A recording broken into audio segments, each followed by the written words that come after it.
Les amis, bienvenue dans cette vidéo. C'est un immense plaisir pour moi de vous avoir. Aujourd'hui, je vous donne 5 bonnes raisons pour lesquelles tous ceux qui lancent une entreprise en utilisant ces raisons ou bien utilisant ces prétextes ont 100% de chances d'échouer. Les statistiques démontrent qu'aux États-Unis, 80% d'entreprises lancées ne traversent pas la première année.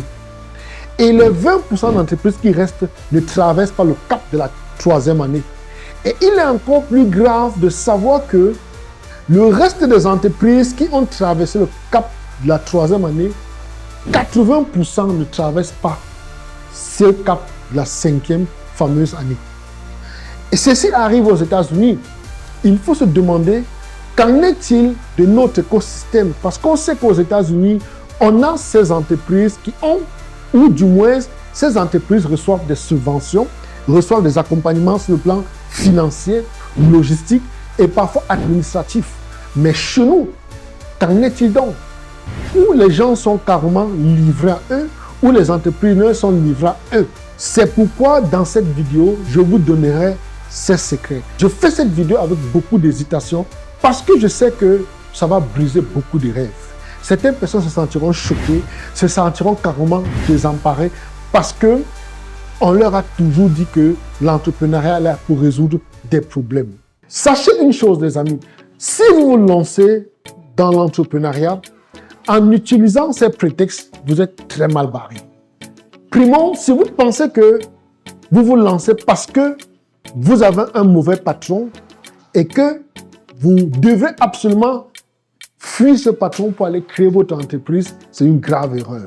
Secondo, si vous avez fini les études, vous avez cherché un emploi pendant longtemps et vous n'avez pas eu de boulot ou vous n'avez pas eu un travail décent, vous estimez que vous devez vous lancer dans l'entrepreneuriat, c'est une seconde très mauvaise idée.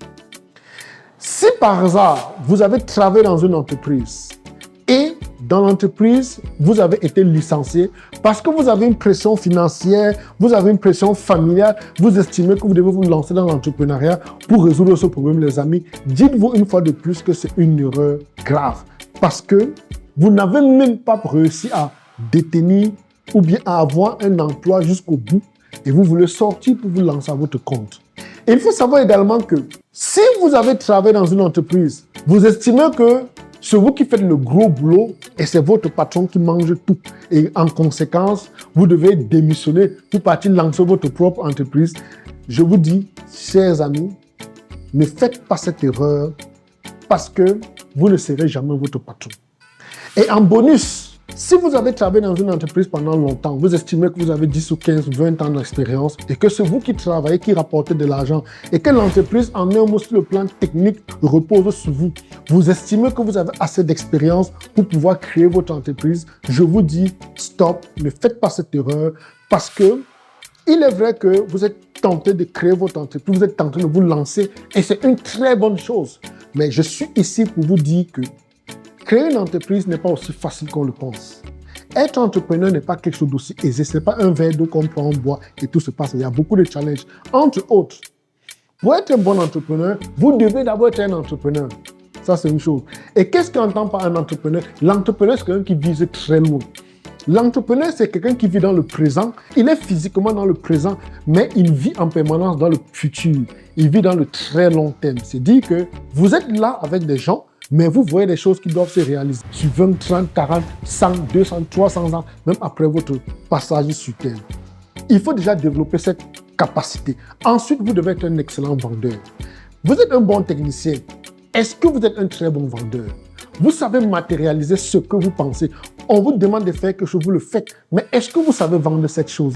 Par la suite, il faut être un bon manager. Le bon manager, c'est celui qui a la capacité de gérer une équipe. Est-ce que quand vous entrez dans une entreprise, vous cherchez à voir les choses à leur place? Il faut avoir le sens de la gestion. Est-ce que vous avez des compétences en matière d'audit? Comment vous allez faire pour pouvoir connaître à quel niveau votre entreprise se trouve et où elle est censée arriver? Vous avez des compétences en gestion, c'est des choses extrêmement importantes à savoir. Également, être un bon psychologue. Parce que lorsque vous avez une entreprise, vous êtes appelé à gérer des personnes. Il faut comprendre la psychologie des gens. Il faut comprendre l'attitude des gens. Il faut savoir lire l'attitude mentale. Il faut savoir lire le comportement. Comment lire les signes du visage. Comment lire la posture. Comprendre la psychologie des gens qui vous approchent. Est-ce que ces personnes sont avec vous ou elles sont contre vous? Est-ce que ces personnes veulent voir votre entreprise évoluer ou pas? C'est des choses qu'il faut absolument savoir. Est-ce qu'en travaillant dans votre entreprise où vous êtes, vous avez ces compétences? C'est des petites choses à connaître. En plus, il faut être un bon technicien. Est-ce que vous avez la possibilité de matérialiser quelque chose? Est-ce que si on vous donne une idée, vous pouvez la matérialiser et rester uniquement là-dessus? Lorsque vous avez cela, il faut savoir maintenant que vous avez des choses à gérer. Il faut savoir gérer la clientèle. Est-ce que vous avez la capacité de gérer vos clients? Est-ce que vous avez la patience nécessaire que le client vienne vous dire que vous avez un produit sur lequel vous avez travaillé pendant longtemps est une très mauvaise chose? Vous avez la capacité de l'écouter, de prendre ses suggestions et aller améliorer le travail sur lequel vous avez fait peut-être des nuits blanches? C'est un détail à connaître. Est-ce que vous avez la possibilité, la capacité d'attirer les clients vers votre entreprise? Ça, c'est un détail encore beaucoup plus important. Est-ce que vous avez assez de patience pour gérer les fournisseurs? Parce que vous avez un fournisseur qui est censé vous livrer une marchandise le vendredi pour que vous faites un travail et vous livrez peut-être le lundi. Le vendredi, vous l'appelez, le téléphone ne passe pas. Ou il vous appelle et vous dit qu'il ne peut pas vous livrer. Est-ce que vous avez la capacité, vous avez assez de patience pour pouvoir gérer ce fournisseur et par la suite, voir dans quelle mesure gérer vos clients qui attendent peut-être leur commande? Vous avez cette capacité? Probablement non. Lorsque vous avez compris ceci, vous devez être capable de gérer votre famille simultanément. Votre femme a des problèmes, les enfants ont des problèmes, tout ceci, vous devez être capable de gérer. Et par la suite, il faut gérer votre compagnon ou bien votre compagne. Madame à la maison, vous êtes sorti, vous rentrez à 23h et vous posez des questions. Pourquoi vous rentrez à 23h? Pourtant, vous cherchez l'argent pour vous occuper d'elle. Il faut être capable de la gérer. Est-ce que vous avez assez de patience pour pouvoir gérer votre compagne ou votre compagnon? Le bailleur est là. Il vous appelle, il ne veut rien entendre, il a besoin de son argent. Peut-être vous avez fait un travail, on ne vous a pas encore livré.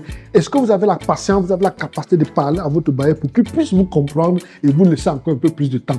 Parfois, vous avez même commencé votre entreprise parce qu'elle est totalement nouvelle et les premiers mois ne marchent pas. Le bailleur commence à vous appeler, vous demander de libérer son local. Qu'est-ce que vous faites? Est-ce que vous avez assez de possibilités? Vous avez assez de maturité pour pouvoir gérer cet état de choses?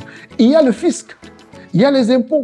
Est-ce que vous avez la possibilité de gérer les impôts? Parce qu'ils ne vous feront aucun cadeau. Vous avez créé une entreprise, vous devez reverser des impôts. Est-ce que vous avez les moyens de verser ces impôts? Ou bien dès le début, vous voulez commencer à fuir avec les impôts? C'est des petites choses qu'il faut également savoir. Vous devez payer la CNPS par exemple. Vous devez payer les cotisations sociales de vos collaborateurs si vous en avez. Est-ce que vous allez payer? Vous comprenez les amis qu'il y a assez de questions à se poser. C'est pourquoi si vous avez lancé votre entreprise parce que votre patron vous énervait, préparez-vous à savoir que vous avez tout ceci à gérer et ce n'est qu'une partie de ce que vous devez gérer parce que par la suite, vous devez vous-même vous gérer. Il ne faudrait pas que vous tombiez malade. Il faut gérer votre stress. Vous avez la capacité de gérer assez de stress. Vous avez la capacité de gérer toutes ces personnes qui viennent vers vous simultanément avec le même problème et il faut résoudre ça au même moment. Avant, vous étiez dans votre bureau, votre patron vous disait « faites ceci », vous le faisiez et à la fin du mois, vous donnez votre argent. Maintenant, c'est vous qui devez dire aux gens quoi faire et à la fin du mois, vous leur donnez de l'argent. Est-ce que vous avez cette capacité? Est-ce que vous êtes assez préparé? C'est l'une des raisons pour lesquelles je dis il y a des excuses ou il y a des prétextes qu'on ne doit jamais utiliser pour démissionner ou bien des prétextes qu'on ne doit jamais utiliser pour se lancer en entrepreneuriat. Vous étiez technicien, vous travaillez, vous développiez un concept, vous développiez quelque chose, mais vous n'avez pas la capacité de voir très loin. C'est comme l'histoire de quelqu'un que je connais qui fabrique des machines pour produire les jus de fruits et curieusement, il vend les jus de fruits. C'est quasi impossible. Vous ne pouvez pas produire la machine qui produit les jus de fruits et vous vendez les jus de fruits. Vous devez produire la machine et vendre la machine au lieu de vendre le jus. Vous faites le travail de quelqu'un d'autre. Vous êtes voué à l'échec. Ça, c'est très sûr. Et tel que je le dis, si vous n'avez pas la capacité de gérer une entreprise, vous n'irez pas bien loin, bien évidemment. Est-ce que vous avez une bonne capacité à pouvoir lever des fonds? Est-ce que déjà vous avez les fonds nécessaires pour vous lancer? Il faut être capable de faire entrer de l'argent dans votre entreprise. Si vous avez tous ces éléments et vous n'avez pas la capacité de faire entrer de l'argent, dites-vous que votre entreprise fera faillite purement et simplement. C'est pourquoi je vous ai dit à l'entame de cette vidéo que j'ai beaucoup hésité. Je me suis posé une question. Est-ce qu'il faut absolument que je la fasse? Mais mon rôle me demande de le faire pour que vous puissiez comprendre exactement dans quoi vous vous mettez. Si vous avez une certaine expérience dans une entreprise, vous avez travaillé pendant des années, 10, 15, 20 ans, le meilleur conseil que je puisse vous donner, c'est vous asseoir, aller humblement vers ceux qui sont sur le terrain, ceux qui ont créé des entreprises et qui font des choses. Parce que c'est la meilleure façon pour vous d'apprendre. C'est la meilleure façon pour vous de combler certains manquements que vous avez dans le domaine de l'entrepreneuriat. C'est la raison pour laquelle j'ai mis à votre disposition mon expérience et mon savoir. On se retrouvera du 24 au 28 mars 2025 du côté de Singapour dans le cadre du business et tourisme entrepreneurial. Une rencontre extraordinaire où les gens viendront à travers le monde pour nous retrouver dans un environnement extrêmement avancé et travailler avec des acteurs qui sont sur place. Je vous montrerai comment faire parce que je comprends que il est inadmissible que les gens créent une entreprise au bout d'une année, 80% font faillite. C'est tout simplement parce qu'ils ne sont pas bien accompagnés. C'est l'une des raisons pour lesquelles j'ai décidé de prendre sur moi, de mettre à votre disposition mon savoir et mon expérience dans l'entrepreneuriat. Vous avez 80% de chances de réussir en nous retrouvant du côté de Singapour, à la fois en suivant la formation et en prenant l'accompagnement qui est le Graal parce que ce que je mets à votre disposition est quasi impossible. Très peu d'entrepreneurs le feraient parce que d'autres ne savent véritablement pas comment s'y prendre.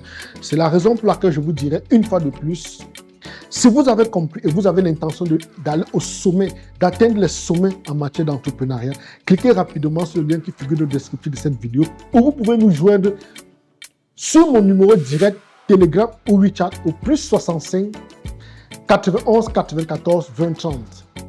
Autrement, vous pouvez joindre notre direction à partir du Cameroun au plus 237 698 68 45 97. C'était un instant écouté. J'espère que vous avez aimé. N'oubliez surtout pas de partager, d'appeler un ami, de commenter, car ça pourrait apporter un plus dans une vie. Je vous aime. À la FIA. À bientôt.